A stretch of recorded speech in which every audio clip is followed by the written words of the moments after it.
বিজেপির বিধায়ক বহরমপুরের কাঞ্চন মৈত্র তিনি আবারও নতুন করে বাংলাকে ভাগ করার প্রস্তাবকে সমর্থন করে তার সঙ্গে সঙ্গে আবার নতুন করে তিনি বলেছেন নদিয়া এবং দক্ষিণ দিনাজপুরকেও এর সঙ্গে যুক্ত করে আলাদা পৃথক রাজ্য করা হোক বা কেন্দ্রশাসিত অঞ্চল হিসেবে ঘোষণা করা হোক।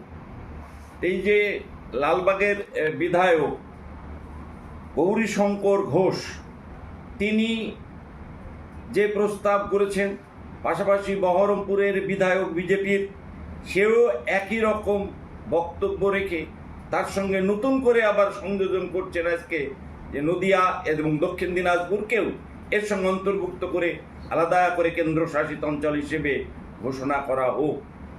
এবং তাদের রাজ্য সভাপতি সুকান্ত মজুমদার কেন্দ্রীয় মন্ত্রী তিনিও প্রধানমন্ত্রীর কাছে দাবি করেছেন যে নর্থ বেঙ্গলকে নিয়ে আলাদা করে একটা টেরিটোরিয়াম করা হোক, কেন্দ্রশাসিত অঞ্চল ঘোষণা করা হোক।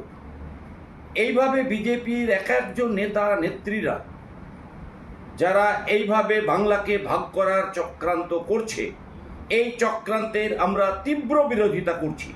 বাংলার মানুষ যখন বিজেপিকে প্রত্যাখ্যান করছে, বাংলার মানুষ যখন বিজেপিরকে বিভিন্নভাবে ঘৃণা করছে, তখন সেই বিজেপির নেতারা হতাশায় বাংলাকে ভাগ করার জন্য এবং একের পর এক রাজ্য নিয়ে যে ভাগ করার নতুন পরিকল্পনা তৈরি করে বাংলার মানুষকে বিভ্রান্ত করছে, আমরা তার তীব্র বিরোধিতা করছি এবং আমরা শেষ রক্তবিন্দু দিয়েই এই বিভাজন রুখব।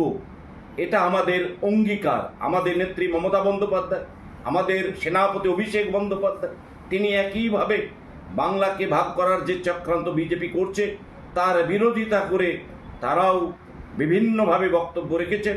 আমরাও তার সঙ্গে একমত হয়ে এই বাংলাকে বিভাজনের রাস্তা থেকে বিজেপি যাতে তাদের এই বিভ্রান্তমূলক বক্তব্য থেকে সরে আসে তার জন্য ভৎসনা করছি এবং আমরা শেষ রক্তবিন্দু দিয়ে এই বাংলাকে নতুন করে কোনোভাবেই কোনো মতেই আমরা ভাগ হতে দিচ্ছি না, দেব না, এটা আমাদের অঙ্গীকার।